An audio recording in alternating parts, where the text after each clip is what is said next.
자, 이번 시간은 공간으로서의 부동산 저번 시간에 이어서 가도록 할게요. 자, 페이지는 20페이지입니다.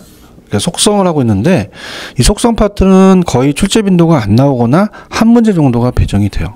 근데 우리가 만약에 저번 시간에 위치가 아니면 공간인데요. 자, 공간을 다시 한번 그려볼게요. 공간으로서에 대한 부동산이다. 공간에 가치가 있죠. 그래서 공간으로서의 부동산 가치를 영속성 때문에 그렇다고 말씀을 드렸고요. 그래서 공간은 3차원 공간이 있다고 말씀드렸습니다. 지구 중심을 자르게 됩니다. 자, 그러면 자, 수평 공간이 있고 공중 지하가 있었죠. 여기 공간을 수평 공간이다. 저번 시간에 이제 수평 공간까지 갔었죠. 그 다음에 여기가 공중 공간. 여기가 지하 공간. 지하 공간이다 또는 지중 공간이라고도 얘기를 합니다. 그래서 수평 공간을 이용할 수 있는 원리가 지표권까지 갔었죠. 지표권이고, 자, 이건 그 시대로 가요. 공중권이라고 하고요. 자, 이거는 이제 지하권이라고 하죠. 지하권. 이렇게 세 가지 소유권에 대해서 공간적 범위가 이 소유권의 공간적 범위가 나눠져요. 그 다음에 이제 가치가 또 뭐 100%인데 토지 가치가 공간의 가치가 이제 70에서 80% 본다 그랬죠. 그래서 이제 이 공중권이 두 가지가 있다 그랬어요. 사적 공중권이 있고, 공적이죠, 위는. 공적 공중권과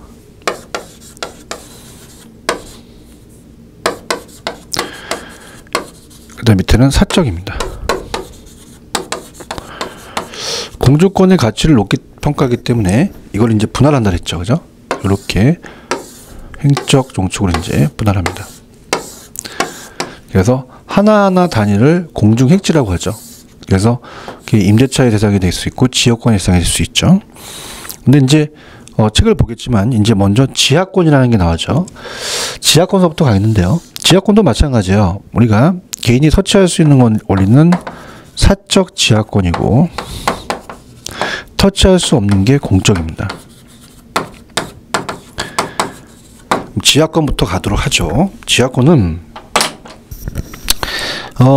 지하권 개념 속에 지하권 개념 그 자체, 광물, 석탄, 석유, 가스를 채굴할 수 있는 권리와 우리가 이 지하실, 지하도 같은 지하 구조물을 관리 유지할 수 있는 권리가 다 포함이 됩니다. 개인의 소유권이 인정되냐 안 되냐가 다 나라마다 틀리겠는데요. 우리가 일단은 지하권이란 소유권자가 토지 구역의 지하공간으로부터 어떤 이익을 획득하거나 지하공간을 사용할 수 있는 권리를 얘기를 해요. 자, 그래서 밑에 보시면은 먼저 나와 있는 게 지하공간으로부터 어떤 이익을 획득할 수 있는 권리입니다. 자, 그래서 내용을 본다면 지하로부터 석탄 등과 같은 광물 자원을 채굴할 수 있는 권리를 말하는데, 자, 우리나라 경우는요, 지하수는 이용할 수가 있어요. 토지 소유권의 내용이 포함이 됩니다. 사적 지하권이에요, 지하수는. 네, 공적 지하권, 광업권의 개체가 되는 광물, 석탄, 석유, 가스는 채굴할 수가 없습니다. 석탄이 석유가 나온다 해서 개인의 것을 가져갈 수 없죠. 광업권의 개체가 되는 광물에 대해서는 토지 소유권의 권리가 불인정됩니다. 광물은 공적이 되겠죠.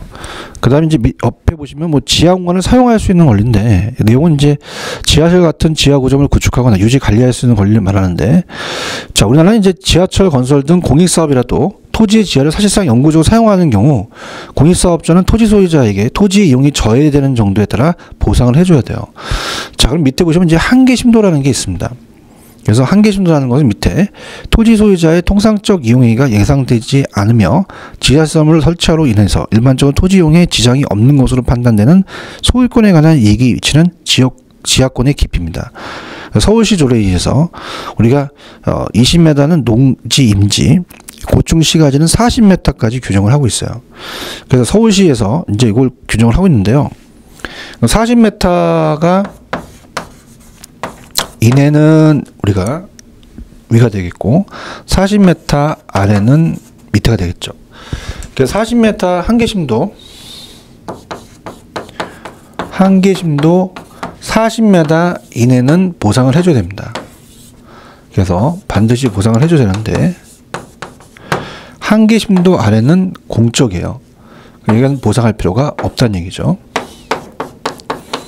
그래서 내용에 자 서울시 등 공공기관이 지하철 건설 등의 입체적 지하공간을 개발을 위해 타인의 소유의 지하공간을 이용하여 우리가 민법 시간에 구분지상권을 배우셨습니다. 설정을 해야 되는 것을 배우셨죠.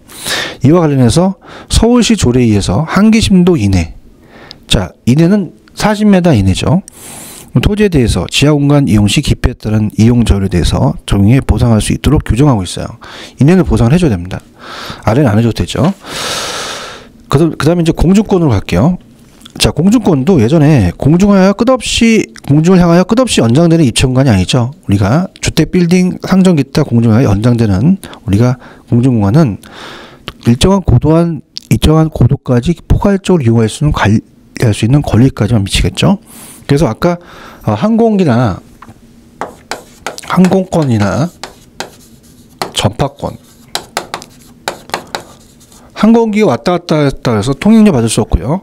전파의 발착도 이건 개인의 것이 아닙니다. 그래서 공적 공중권은 사적 공중권 이상이기 때문에 공공기관이 공익 목적으로 이용할 수 있어요. 근데 사적은 이 일정한 범위까지 소유자의 개인의 이용을 관리할 수 있죠. 그래서 우리가 이 토지 소유자의 사적 공중권 이용은 인접 토지 소유자의 권리를 방해해서는 안 됩니다.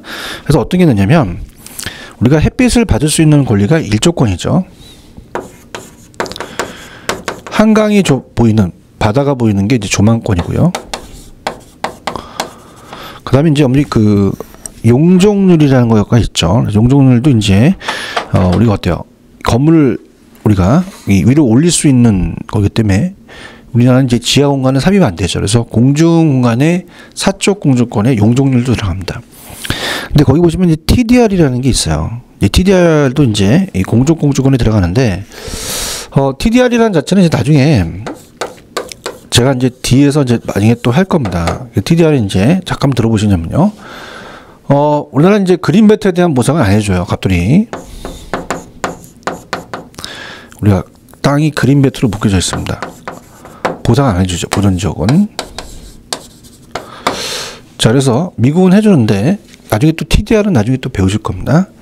개발 가능 지역이 있습니다. 그래서 얘한테는 1, 2, 3을 짓게 하는데 4층을 못 짓게요. 그래서 TDR은 이 개발권 양도제도는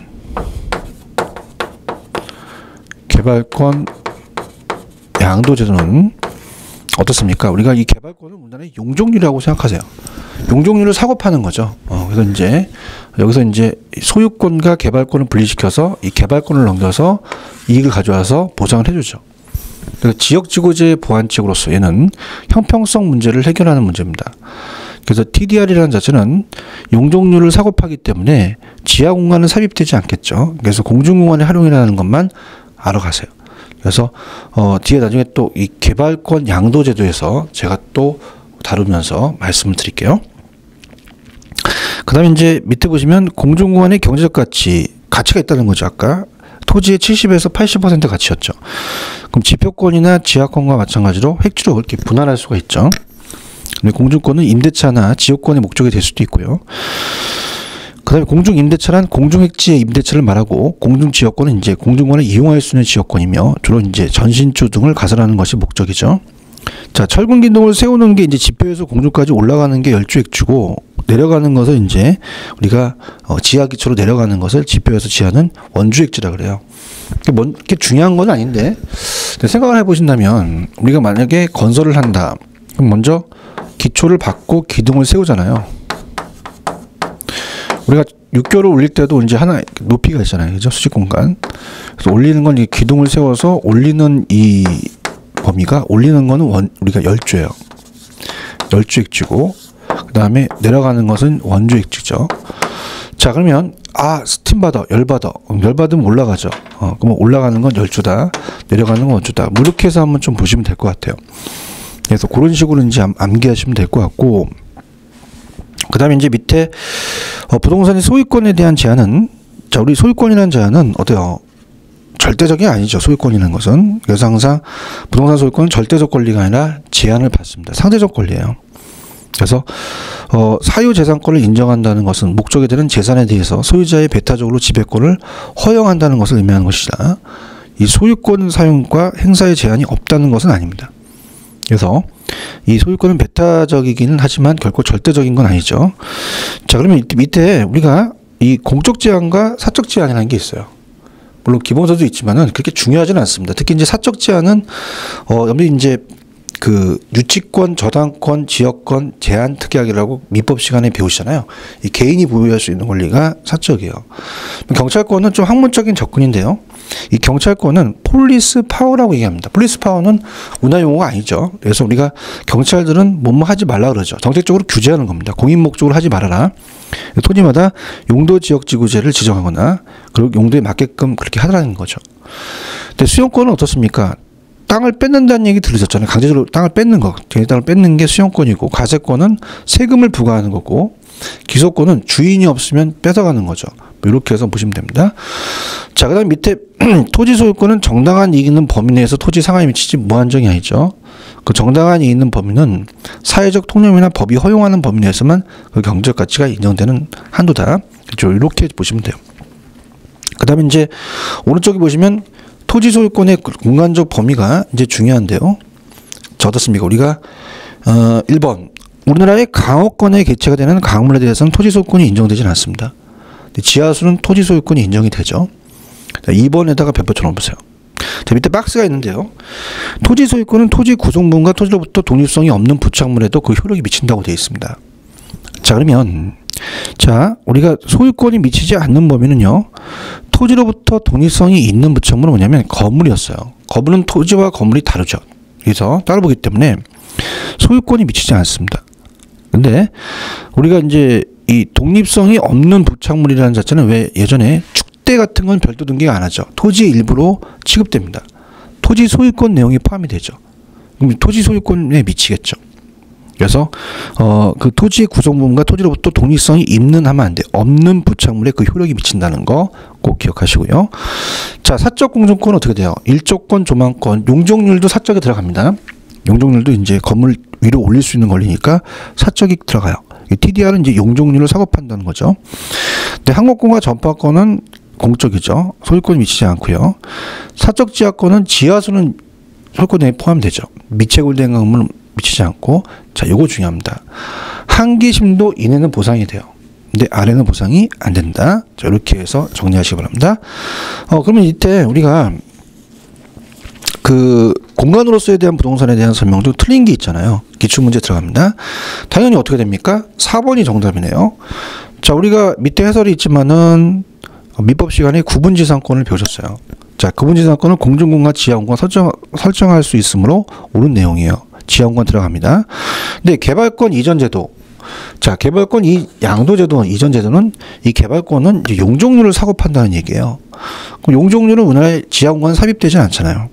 그래서 우리 개발권 이전 제도와 용적률 인센티브 제도는 우리나라 제도가 아닙니다. 자, 그러면 외국에도 용적률에 대해서 우리가 제한을 하겠죠. 그래서 10층까지 제한한다. 외국 회사가 이제 미국에서 저 5층 더 짓고 싶어요. 국가님, 그래? 너 공원 하나 만들어. 그럼 너한테 용적률 인센티브 줄게. 이러는 거예요. 그럼 용적률 인센티브도 공중공간이지 지하공간이 아니거든요. 그래서 밑에 해설 보시면 개발권 이전 제도와 용적률 인센티브는 지하공간이 아니라 공중공간이라고 시험지에 나왔어요. 최근에 나왔던 문제입니다. 4번이 정답이고요. 지하공간이 아니라 공중공간. 1번 공간은 창출되는 기대이익이 현재 가치로 부동산 가치로 본다면 그럼 어떻게 단순히 물리적이 아니라 아까 법경기였죠. 그래서 경제적, 물리적이 기술적이에요. 법률적, 복합 개념 측면에 파악한다. 자, 공간으로서 토지는 지표뿐만 아니라 지하 공적을 포함하는 입체 공간이죠. 자, 우리가 공간이 왜 나오느냐? 우리나라는 아직까지 이 현행 지적 제도가 입체 지적이 아닙니다. 수평 지적이기 때문에 입체적으로 표현하지 못하고 있어요. 그래서 이제 요거는 이제 어떻습니까? 공간으로서에 대한 부동산이 나오는 이유죠. 그 다음에 5번에 보시면 지하 공간의 이용이 증대되고 초고층 건물이 늘어남에 따라서 토지 소유권의 구체적 범위 해설에 대해서는 법원의 판단으로 간다. 자, 만약에 건물을 올렸다? 그럼 어떻습니까? 우리가 일조권과 조망권이라는 게 분쟁이 생길 수 있잖아요. 법원의 판단으로 간다. 자, 이렇게 정답은 4번이다. 자, 그렇게 체크하시면 됩니다. 됐습니다. 넘겨볼게요. 자, 6번에 부동산 활동이라는 자체가 하나의 이제 부동산의 정의와 연결시켜서 우리가 부동산 자체가 이제 활동과 현상이라는 게 있어요. 그래서 이제 활동과 현상이 있는데, 자, 보통 이걸 연구 대상이라고 우리가 배웠죠. 그래서 자, 이렇게 제목을 볼게요.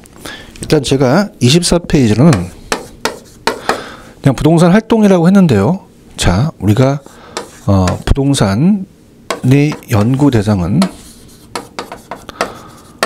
활동의 현상입니다. 현상은 어떻게 우리가 이 집 앞에 쓰레기가 벌어지는 것은 어떤 현상이고요. 현상이고, 그럼 미안 아저씨가 그 문제점을 해결하기 위해서는 이 쓰레기를 주워야 돼요. 움직이니까 활동이죠. 그래서 우리가 현상을 정적인 연구 대상이다, 얘를 동적인 연구 대상이다 이렇게 얘기하죠. 자, 그러면 현상에 의해서 활동이 문제점을 해결하면 활동에 의해서 또 투기하게 되면 또 직가구 현상이 발생해서 서로 상호 우리가 주고받는 그런 게 됩니다. 그럼 일단 현상으로 본다면 밑에 박스부터 갈게요. 현상이란 부동산 그 자체로부터 발생되는 여러 가지 재반 현상, 부동산 활동을 둘러싼 모든 현상이다. 그러니까 우리가 뭐 중개 활동을 할 때 먼저 그 현상을 먼저 알아야죠. 그래서 부동산 활동은 부동산 현상에 대한 분석이나 장래 바람직한 현상을 유도하기 위해서는 이 활동은 동적이지만 현상은 아까 제가 정적이라고 얘기했잖아요. 그래서 부동산 현상은 인식의 대상이며 본질이라고 할 수는 없다. 그래서 부동산 현상은 부동산 활동부터 발생한 것이 일반적이나 본질로 오는 경우도 있다. 자, 우리가 어떻습니까? 땅값이 올라가는 현상이 발생된다. 그러면 우리가 자체적으로 토지가 부중성 때문에 지가가 상승할 수밖에 없어요. 본질로 오는 경우도 있죠. 근데 어떨까? 우리가 사람이 투기하게 되면 또 땅값이 올라가죠. 본질로 올 수도 있고 활동으로서 올 수도 있다. 그냥 그렇게 가지고 가세요.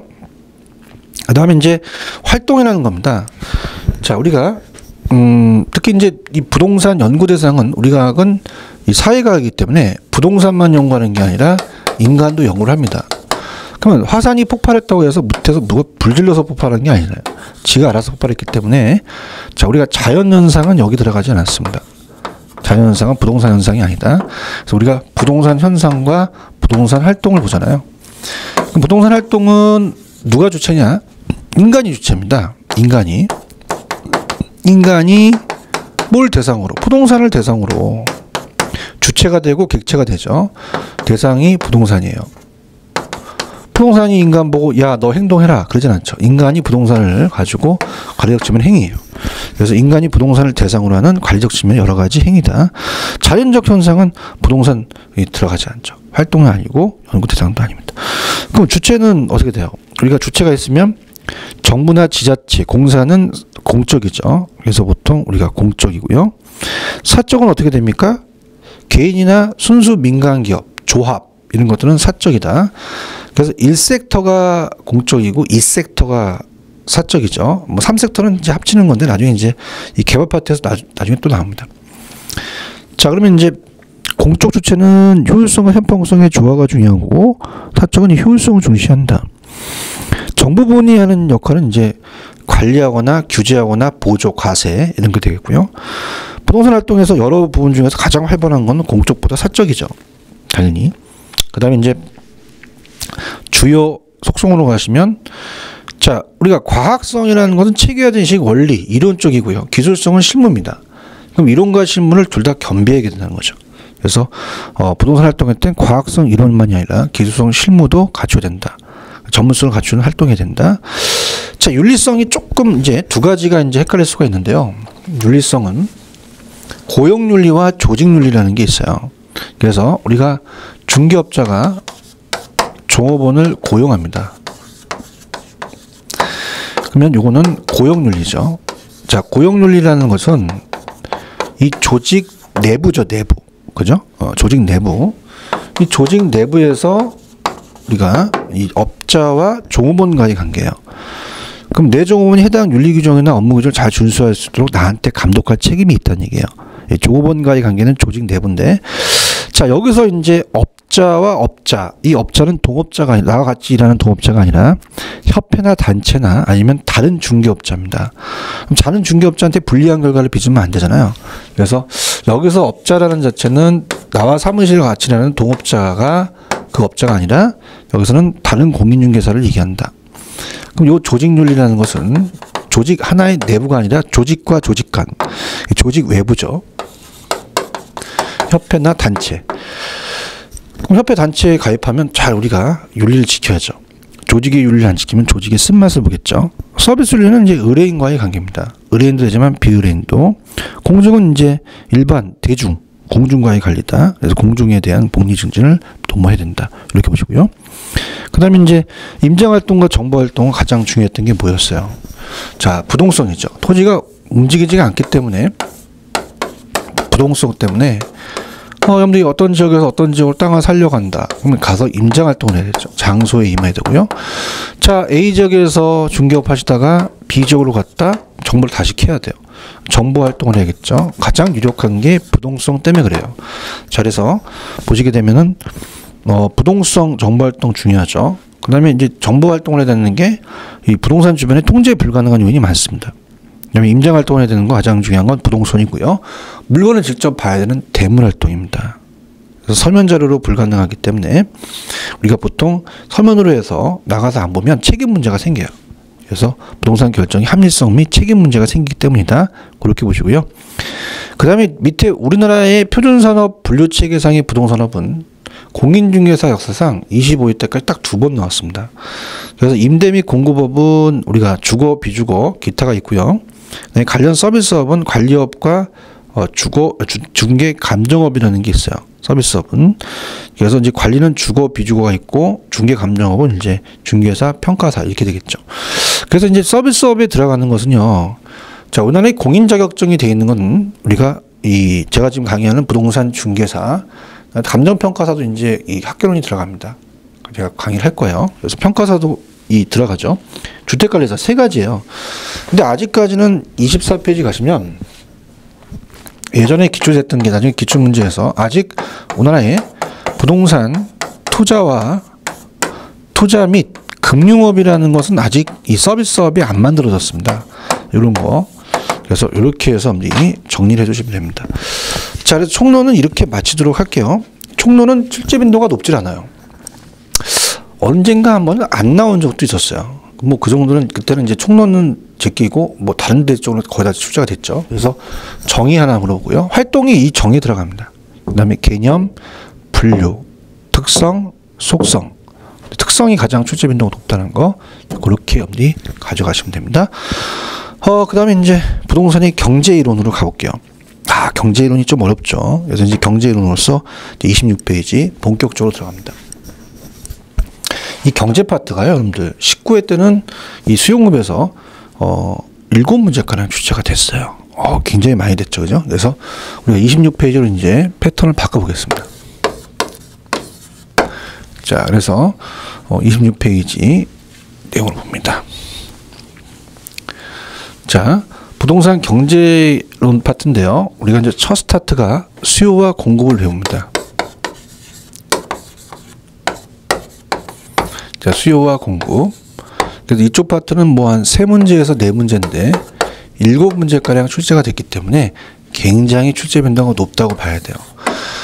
그래서 이제 여기가 우리가 높기 때문에 제가 이제 물론 뭐 요약을 해놨지만은 딱딱 끊어갖고 여기 이제 어디를 주의 있게 봐야 될지를 이제 말씀을 드릴 겁니다. 시험 문제가 어디 나오는지를 여러분들 말씀드리는데 일단은 수요에 대한 개념으로 이제 잡는데요. 자, 수요라는 건 어때야 돼요? 사는 쪽이죠. 그래서 이제 수요에 대한 정의와 공급에 대한 정의가 있습니다. 그죠? 그래서 수요 정의, 공급 정의. 자, 이제 수요 정의를 한다면 이제 공급 정의도 이제 어느 정도 잡힐 수가 있어요. 이 둘 다 갖고 이제 비교하면서 갈게요. 자, 수요자는 사는 쪽이에요.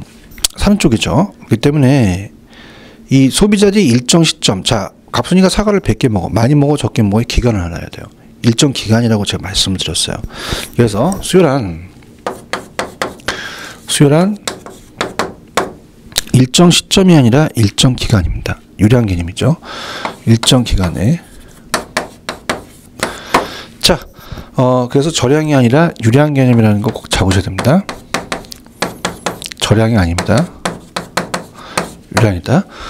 자, 그 다음에 어떻습니까? 예를 들어서 지금 이 지역에 A 지역에 갑이라는 건설회사가 32평 아파트를 팔려고 그래요. 3억 주고. 근데 지나가는 사람한테 가두 면적을 하면서 물어봤습니다. 이 아파트 사고 싶어요? 어저께 샀대요. 그럼 들어가지 않죠. 그래서 구매하고자 하는 게 중요하죠. 자, 구매하고자 하는 것이라는 것은요, 아직 구매를 안 했다는 얘기죠. 살 의사만 있다는 얘기예요. 살 의사만 있다는 자체는 우리가 이걸 사전적이라고 합니다. 일이 벌어지기 전. 구매를 아직 안 했다는 얘기예요. 그러면 사후적 하면 안 되겠죠. 사후적이 아니라 사전적이라는 거 꼭 기억하시고요. 그 다음에 이제 욕구가 있어야 됩니다. 욕구. 자, 욕구는 이제 우리가 구매력을 얘기를 해요. 그래서 어머 이거 아파트 3억 주고 사시겠어요? 어머 저 돈 없어요? 그럼 보내야죠. 우리가 욕구는 구매력을 얘기합니다. 살 의사와 살 능력을 다 갖춰야 되죠. 그래서 살 능력까지 다 갖춰야 돼요. 자, 이걸 우리가 유효 수요라고 배우셨죠. 근데 살 의사는 있는데 살 능력이 없는 게 있었어요. 그게 잠재 수요였죠. 그래서 이렇게 보십니다. 그래서 일단 수요부터 갈게요. 수요는, 자, 수요란 소비자들이 일정 기간은 유량이고요. 상품을 구매하고자 하는 사전적이고, 욕구는 우리가 구매력, 이 유효 수요를 얘기를 해요. 그래서 이제 수요량이란 구매력을 가진 소비자가 일정 기간 동안에 주어진 가격 수준에서 구입하고자 하는 상품의 최대 수량입니다. 물론 가격은 내겠다는 최고 가격인데 그거는 제가 균형점에서 냈어요. 그때 가서 해드리고요. 둘 다 최대 수량이라는 게 똑같죠. 수요 공급이다. 그래서 둘 다 이제 밑에 보지만 일반적으로 우리가 유량 개념이라는 거, 그래서 유량 저량의 시험이 나옵니다. 그 다음에 사전적이라는 거, 의도된 양이죠. 그 다음에 수요는 유효 수요가 되고 이제 공급은 유효 공급이 되겠죠. 가처분 소득이라는 게 있는데, 자, 우리가 유효 수요라는 자체는 가처분 소득은 소득이 있으면 조세를 빼야 되죠. 세금을 띈 후에 대한 소득을 얘기를 해요. 그래서 내가 돈이 있다? 그러면 내가 이 소득이 뒷받침이 돼야 되죠. 그래서 세금을 떼고 나서의 소득을 가처분 소득이라고 얘기를 해요. 그래서 유효 수요라고 하고, 자, 공급은 또 유효 공급이라고 하죠. 그 다음에 이제 이 유효 수요에는, 구매력에는 차입 능력도 포함이 됩니다. 현금만 있는 게 아니라 무주택 서민들한테 정부가 장기 저리로 융자비를 높여주면 유효 수요할 수도 있다고 말씀드렸어요. 그래서 이렇게 한번 보시면 되고, 그 다음에 이제 오른쪽에 가시면 공급자, 서플라이라고 얘기를 하죠. 자, 수요와 공급은 이제 이 개념 자체가 이제 다르지만은 이 내용의 유량, 사전적 이건 똑같아요. 자, 공급으로 갑니다. 공급은 파는 쪽이죠. 그래서 이제 앞자 맞다면 얘는 디맨드, 서플라이라고 하죠. 그래서 이제 수요 곡선은 이따가 이제 보기만 하세요. 가격과 양이다. 우하향하는 곡선을 디맨드라고 하고요. 그 다음에 얘는 공급 곡선은 우상향이에요.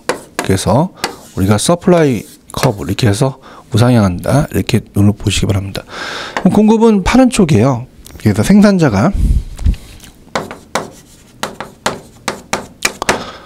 자, 칠판주기가 부동산이고 여러분들 부동산 사고 싶다. 그럼 이걸 10,000개 만들었어요. 그럼 적게 만들었나요? 많이 만들었나요? 기간을 안 알잖아요. 기간을 안 알겠죠. 그래서 일정 기간 동안. 그럼 일정 기간 동안이라는 건 어떻게 돼요? 쟤랑 똑같죠. 절량이 아니라 유량 개념을 잡아야 됩니다. 그래서 절량을 잡으면 안 된다는 거. 그 다음에 여러분들이 수요자라면 이 칠판 주개가 판매되는 게 중요한 거 아니죠. 판매하려는이라는 게 중요하죠. 그럼 판매하려는. 그럼 판매하려는이라는 건 어떻게 돼요? 아직 판매를 안 했다는 얘기죠. 자, 그럼 이거는 사전적입니다. 그래서 우리가 사전적, 의도된, 계획된, 사전적, 그래서 사후적 표현을 쓰면 안 돼요. 사전적, 아직 이제 팔려고 의도된, 계획된. 그럼 어떻게 됩니까? 우리 생각하실 때 팔려는 의사가 있는 게 아니라 능력도 있어야 되죠. 자, 여기서 욕구는 아까 수요에서는 구매력을 얘기를 해요. 근데 우리가 공급에서는 생산력을 얘기합니다. 생산력, 할 수 있는 능력이죠. 생산력을 얘기한다. 그래서 우리가 요거를 이제 유효 공급이라고 그래요. 자, 그럼 어떻게 됩니까? 우리가 칠판 중에 만들려면 공장도 있어야 되고, 트럭도 있어야 되고, 창고도 있어야 돼요. 그래서 모든 생산할 수 있는 능력을 유효 공급이라고 그래요. 유효 공급. 자, 그래서 이제, 이 생산할 수 있는 능력을 얘기를 합니다. 들어볼게요. 공급 서플라이 갑니다. 공급이란 생산자가 일정 기간 밑줄. 일정 기간은 유량이죠. 상품을 판매한 게 아니라 판매하고자 하는 이죠. 의도된, 계획된, 사전적이고, 욕구는 어떻습니까? 생산력이라고 얘기했죠. 그럼 마찬가지로 수요자와 공급자는 판매하고자 하는 최대 수량을 맞아요. 근데 가격은 이제 얘는 생산비를 거둬야 되니까 최소 가격인데 그건 나중에 균형해서 말씀드리고요. 자, 밑에 잡습니다. 자, 수요와 공급은 일반적으로 유량입니다. 그 다음에 사전적이고 유효 수요, 유효 공급이 된다. 이렇게 해서 정리를 해 주시기 바랍니다. 가장 이제 중요하다고 볼 수 있고요. 그 다음에 이제 수요 법칙, 공급 법칙, 수요 함수, 공급 함수라는 게 있어요. 자, 그래서 이제 함수 관계라는 자체가 이제 우리가 보는데, 이제 중개업을 하시다가 매수자와 매도자의 마음을 알아야 되니까 이제 중개업을 하시면서 수요 공급을 배우라는 얘기인데요. 자, 어떻습니까? 우리가 가격만 있는 게 아니라 가격 이외에도 있어요. 그래서 수요 함수라는 자체는요, 수요 함수는 펑션이 이제 함수 관계인데요. 영향을 주는 변수와 영향을 받는 변수가 있습니다. 그래서 영향을 주는 변수가 독립 변수고, 영향을 받는 게 종속 변수예요. 근데 보통 이게 이제 수요량이 되겠죠.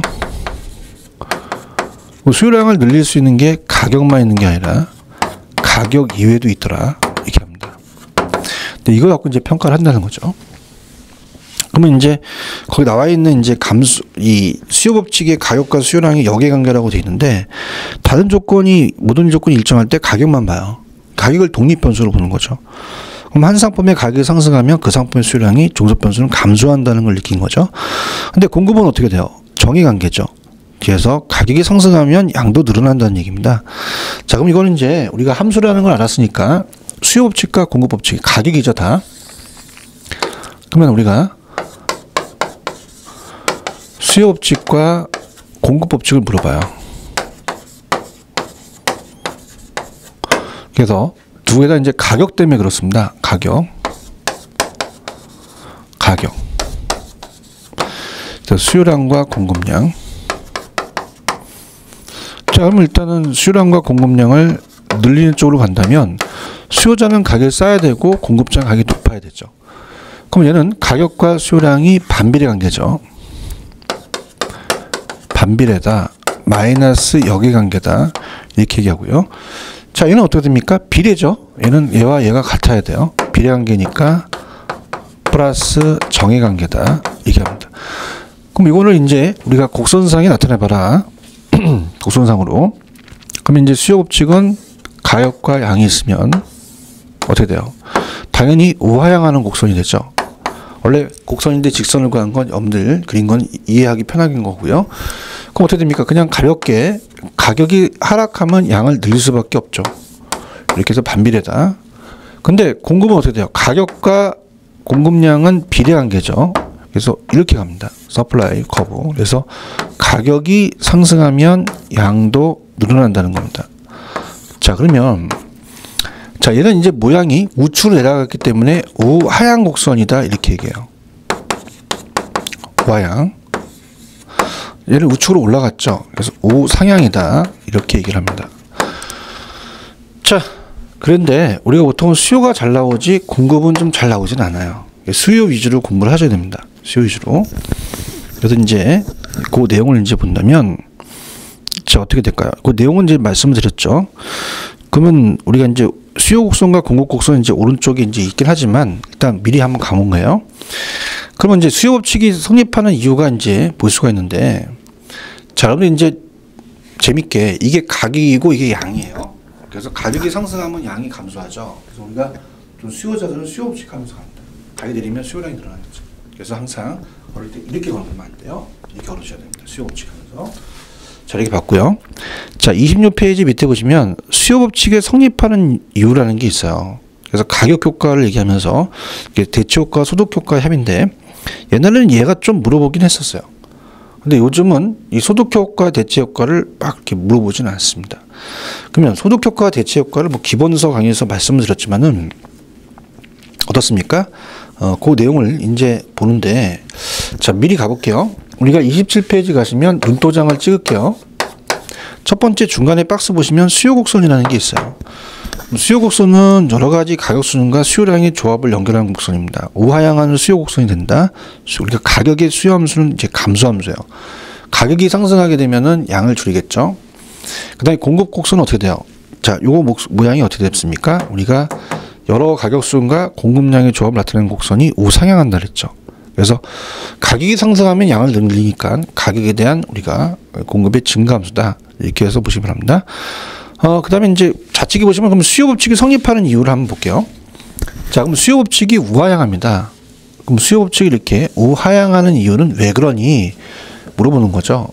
그럼 당연히 수요 법칙 때문에 그렇습니다. 이렇게 해야 되죠. 그러면 그건 가격 때문에 그렇다. 그럼 가격 효과라는 자체는 두 가지가 있다. 대체 효과, 소득 효과를 합쳐서 그래요.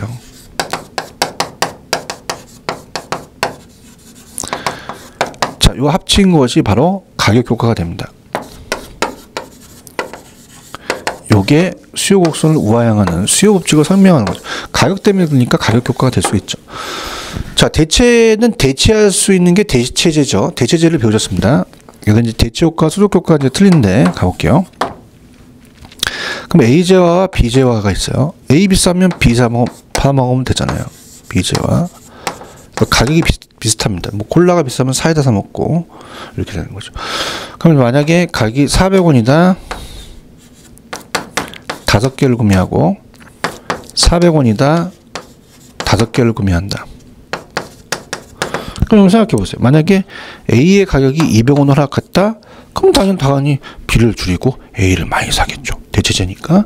그럼 대체 효과부터 갈게요.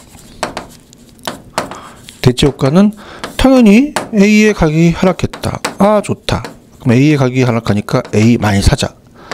그럼 B는 줄이고 A는 늘리자. 그래서 이건 대체 효과가 되겠고, 자, 소득 효과는 두 제화가 나오면 안 돼요. 소득 효과는 이제 한 제화만 나와서 그걸 갖고 비교합니다. 자, 4, 5, 20 옛날에는 2,000원이었어요.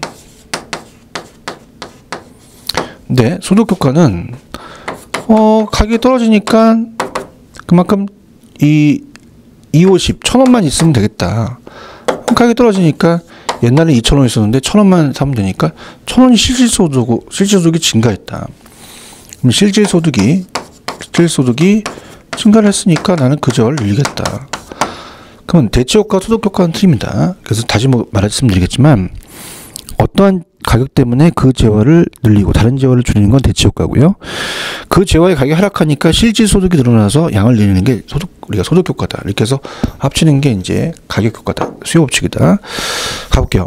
그래서 소득효과라는 자체는 소득이라는 게 나와요. 그래서 항상 소비자의 실질소득이 변하고 대체효과는 소득과 변화는 상관없어요. 그냥 상대 가격에 의해서 변한다. 예를 들어서 이제 A 부동산 가격이 상승했다. 그럼 실질소득이 감소했죠. 소득효과. A 부동산 수요량이 감소하게 됩니다. 대체 부동산의 가격에 비해서 상대적으로 비싸졌기 때문에 대체효과라고 볼 수 있죠.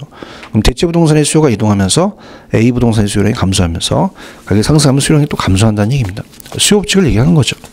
그렇게 보시면 되고, 그 다음에 협의의 수요함수와 협의의 공급함수는, 자, 이건 이제 우리가 조금 그 내용들을 약간 좀 본 다음에 나중에 보도록 할게요. 이게 굉장히 어려운 거예요, 지문이. 그래서 이제 그거는 이제 협의 수요함수와 협의 공급함수는 제가 탄력성까지 좀 가고 균형을 좀 공부를 한 다음에 이건 계산을 좀 해드리도록 할게요.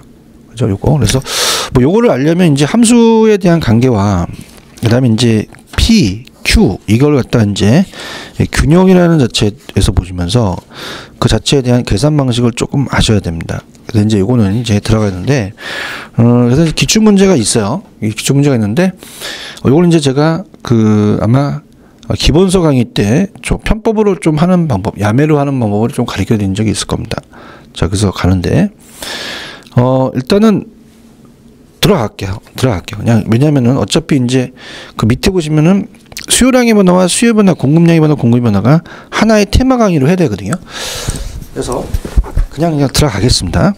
자, 27페이지입니다. 자, 여러분 힘내시고. 자, 우리가 협의의 수요 함수입니다. 그럼 다른 모든 조건이 일정할 때 당해제와의 가격 때문에 독립 변수 때문에 수요량의 이제 관계를 우리가 나타내는 거죠.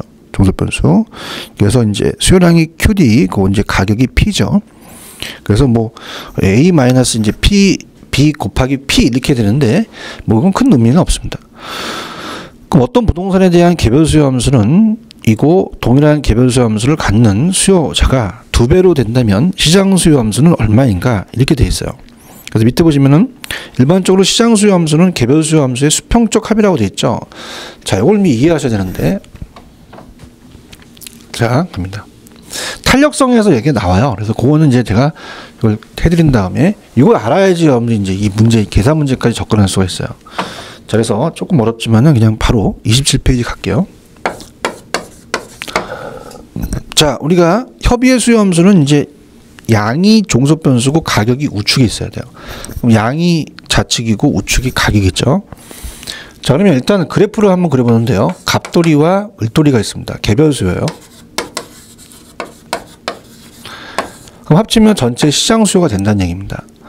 그럼 우리가 예를 들어서 칠판주계가 있다. 가격과 양이다. 칠판주계 부동산이라고 한다면 수요가 있어요. 이렇게.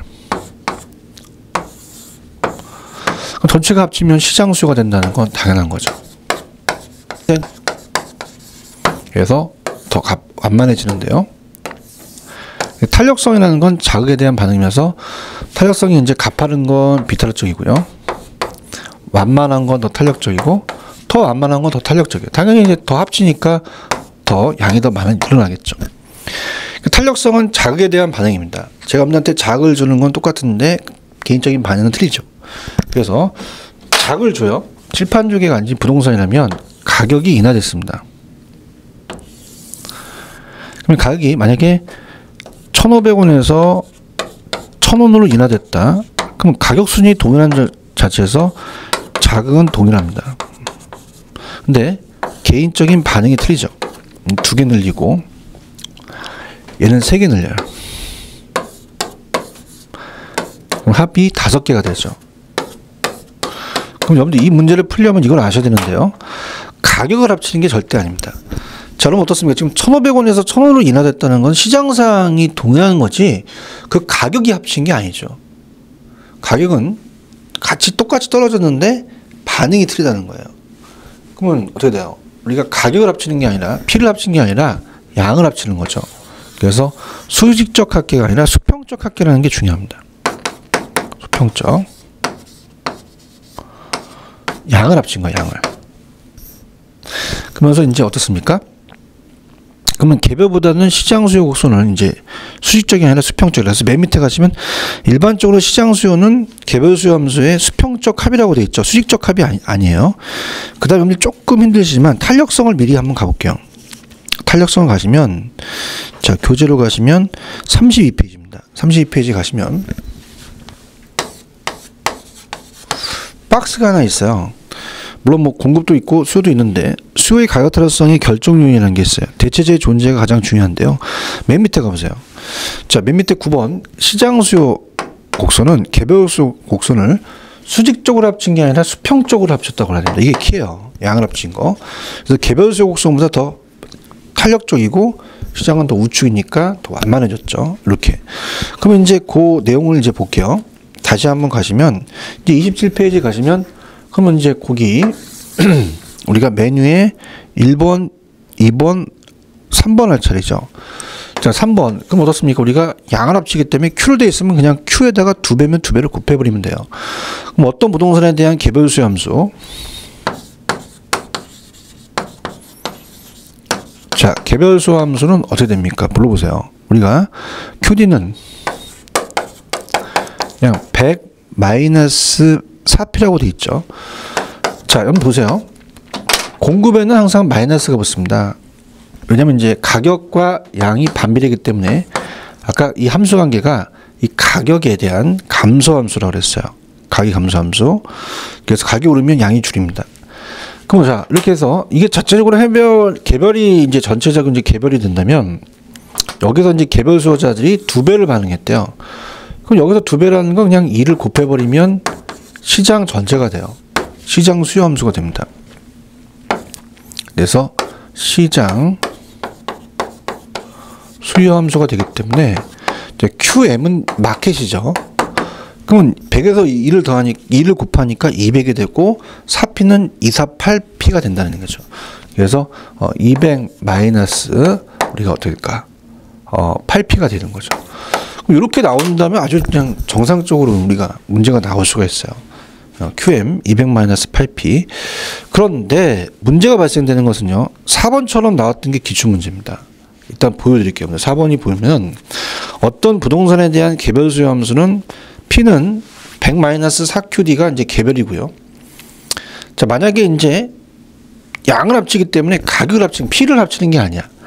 그럼 양으로 고친 다음에 다시 이제 거기다 2배를 곱해서 다시 또 가격으로 고쳐서 보라는 게 시험문제 나왔어요. 그러면 이 수요자가 수가 2배가 된다면 시장 수요 함수는 어떻게 되느냐? 이렇게 되는 거죠. 그래서 이게 이제 굉장히 어려워요. 자, 그래서 이제 일단은 어떻게 되면 여러분들이 그 교재로 가시면 그 유명했던 문제가 몇 페이지 있냐면 이제 그 교재로 가시면 37페이지에 있어요. 그렇죠? 37페이지 있기 때문에 요 37페이지에 대한 내용은 상당히 좀 어렵습니다. 그래서 제가 요거 조금 힘드시지만요. 우리가 좀 쉬었다 가는 게 나아요. 그래서 우리가 37페이지는 함수가 또 들어가고 이 함수에 대해서 우리가 몇 번 문제냐면 지금 여러분들이 3번이잖아요. 3번 문제이기 때문에 이건 제가 좀 쉬었다가 갈게요. 그래서 이렇게 해서 조금 제가 다음 시간을 넘겨서 좀 자세히 좀 해드리도록 할게요. 자, 이번 시간 여기까지 할게요. 다음 시간에 뵙겠습니다.